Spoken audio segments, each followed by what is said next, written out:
Hi, this is Ken McCarthy, and we're celebrating the 20th anniversary of the System Seminar.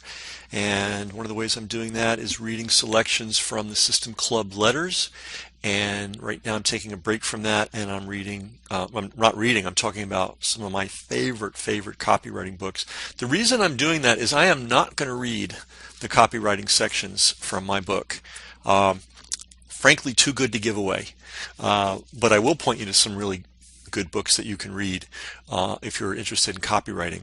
Uh, of course, you should get my book. It would be absurd for you not to, but there's a lot of absurd people out there. These are two books now I want to talk about. They were both republished by the great Boardroom Books, also known started out as Boardroom, then it became Bottom Line.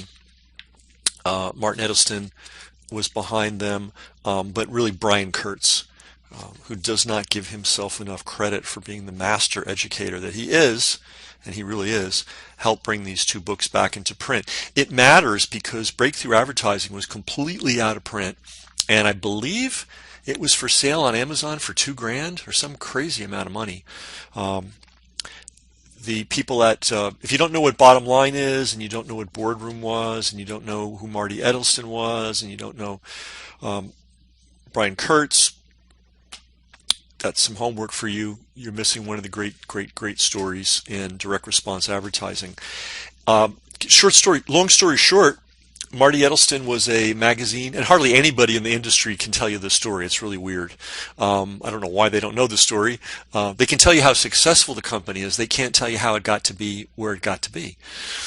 But it's a very instructive story. Marty Edelston was selling ad space. That was his job as a youngish guy, and he discovered that there was a thing called direct response advertising. This is pre-internet. This is way back, like the 50s, 60s, 70s,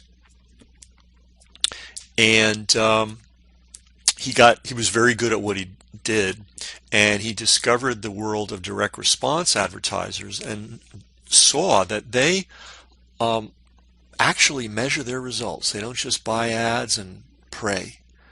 They actually think, which is very rare in advertising, which you will find out if you become a student of this. And if when you go out with your knowledge and you go out to the world, you will be amazed how few people have even their first clue about advertising and promotion. And I'm talking about people with MBAs and PhDs, and even people that are working as chief marketing officers for companies. They really don't know what they're doing. There's a lot of different ways to market, but one of the most important ones is direct response. And anybody that doesn't know direct response really has no business claiming to know anything about marketing. It would be like saying you're a baseball player and you've never played with a hard ball. It's always been softball games, with your kids, and thinking you're actually a baseball player. That's how bad it is. So great advantage to you to learn about direct response. Great way to build a business. Great way to find fellow intelligent people. If somebody is a good direct response advertiser, all other things being equal, that is somebody you want to partner with, do business with, have as a vendor, hire, or work for, or work under, to get an education. A lot of people do that, and it works out very well. So I'm going to talk about two books, The Breakthrough Advertising, Eugene Schwartz. So reason Eugene Schwartz is important. So Marty discovered the world of direct response space advertising. He discovered how cool it was, made a lot of money brokering space ad deals, and decided he wanted to start his own magazine. It was going to be a summary of business books. Not a bad idea, but it wasn't the winning idea. The winning idea was a newsletter, and it started on Marty Edelston's kitchen table.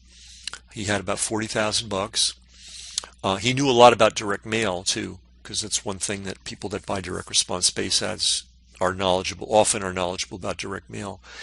And he hired, and here's the punchline, he hired Eugene Schwartz, the great copywriter Eugene Schwartz, to write his original advertising. And that is what lifted an idea from his kitchen table to a bit. And I have to confess to not always paying attention, but there were definitely years when they were bringing in more than $100 million a year. Yes, $100 million a year from a paper newsletter. Yes, that's why everybody should know this story. So Gene Schwartz was a genius, and one of the things that he did that was genius was he made the following deal with Marty. He said, Marty, I don't really want a fee, but what I do want is the name of your buyers and your subscribers.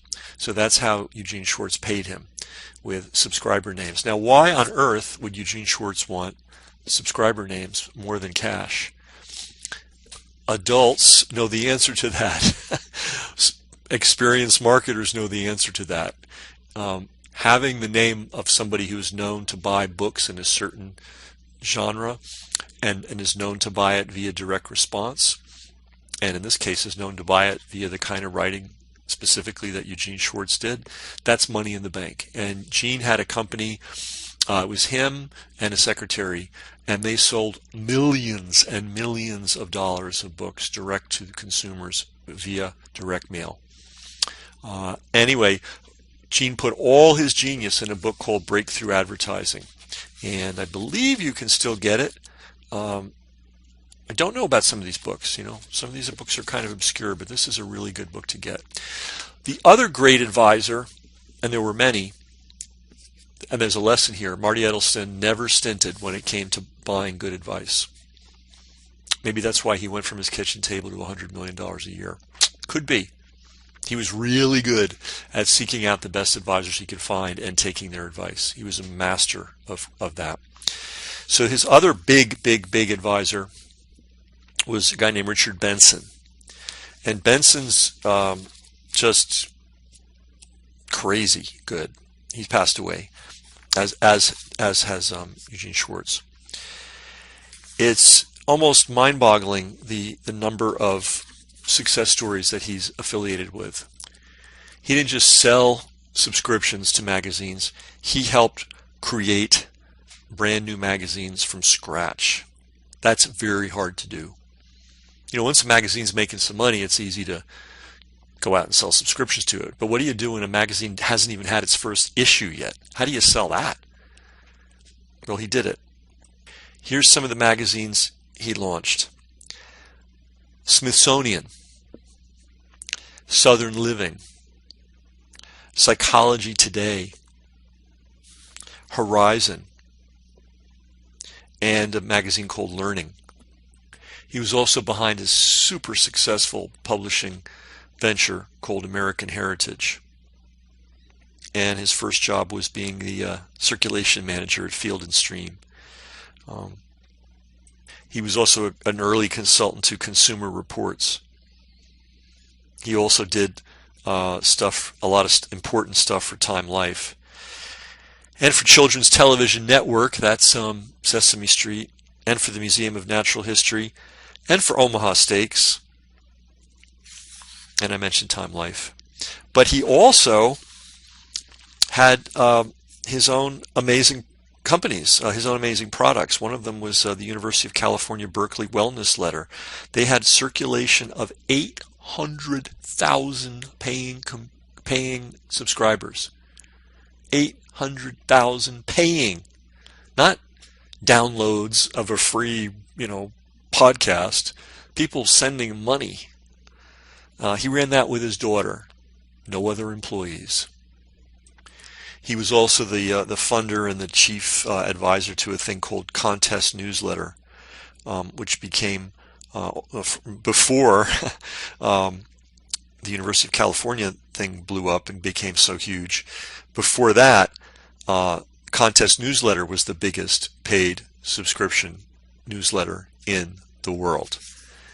And again, he ran the business with his daughter, and that was it, just the two of them. So his book is called Secrets of Successful Direct Mail. And again, Eugene Schwartz's book is called Breakthrough Advertising. And these are good books to have. I wouldn't make them a top priority. The previous books in the first three calls that I did you got to go back if you miss them. You really make sure you don't make sure you have those three. Make sure you do not miss them. You really, really, really must have and must read those books. It will change. They will change your life. These books will add fuel to the fire, right? They will turbocharge you, to use a hackneyed expression. And they also illustrate something in both cases. Now, Benson was not a copywriter. He was a direct mail consultant. Schwartz was a copywriter. But in both cases, here are two guys that made millions and millions and millions of dollars the hard way. No internet, no email, everything had to be paid for. And they still were filthy rich. Gene Schwartz, when he died, had one of the biggest collections of contemporary art in the world. He did very, very well for himself, and he never needed an empire. He didn't need a cast of thousands. He had a secretary, and Dick Benson had his daughter, and that's all they needed. And that is hopefully it's a great inspiration to you. If you organize things correctly and you prioritize and you pay attention to what matters and ignore what doesn't, it's amazing how much money you can make with a very small operation. I never had more than a part-time assistant. When we did events, we'd hire people to come and help us with the event. But it was me and a part-timer, a really smart part-timer, who worked seasonally, didn't even work all year round. There were huge months where she didn't do anything. So it is possible to do really, really well without having a cast of thousands. And that's important, because I sometimes see people create these businesses where there's 18 different people with their hands in the pie. That ain't going to work unless you're making, truly insane amounts of money. Think about how you can do it on your own, or with one assistant, or with one key vendor, and it just goes more smoothly that way. They're never going to teach you that at the Harvard Business School, but if you actually want to make money and be an independent person and not a cog in somebody else's machine, this is a very good lesson to learn. And Schwartz and Benson are two guys who lived the life, walked the talk, and can share a ton of business savvy with you. Another example of books being an amazing thing. So I'll see you next time with two more books that I recommend highly, and then we're going to get back to the System Club letters. All right, talk to you later.